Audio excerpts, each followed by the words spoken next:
Mula sa pagiging bibo at kinagigiliwan na housemate sa bahay ni Kuya, nahaharap ngayon sa matinding problema ang PBB 8 batch winner na si Angela Reposposa o mas kilala bilang si Lee. Ayon sa kanyang post, kasalukuyan umano niyang nilalabanan ang pulmonary tuberculosis o PTB at anemia. Nangihina umano ang kanyang katawan na kung minsan ay kailangan pa ng alalay at nawawalan siya ng ganang kumain. Ito rin ang mga dahilan kung bakit siya biglang pumayat.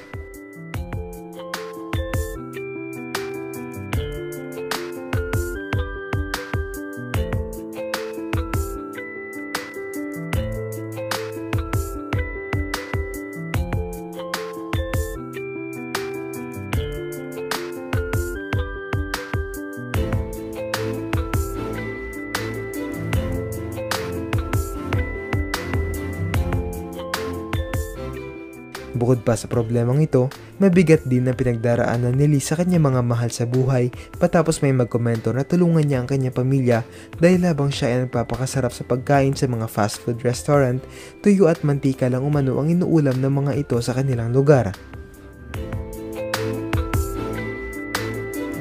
Sinagot ito ni Lee at sinabing napapagod din siya bilang breadwinner, lalo pat mag-isa lang siya at 7 ang kinakailangan niyang buhayin. Dagdag pa niya, ibinahagi niyang chinichismis siya ng kanyang nanay sa tuwing hindi niya naibibigay ang mga kagustuhan nila kaya naman talagang nasasaktan siya.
Marami ang nalungkot sa balitang ito kay Lee, lalo pa talagang sumikat siya noon pero ngayon ay matindi na ang kanyang pinagdaraanan sa buhay.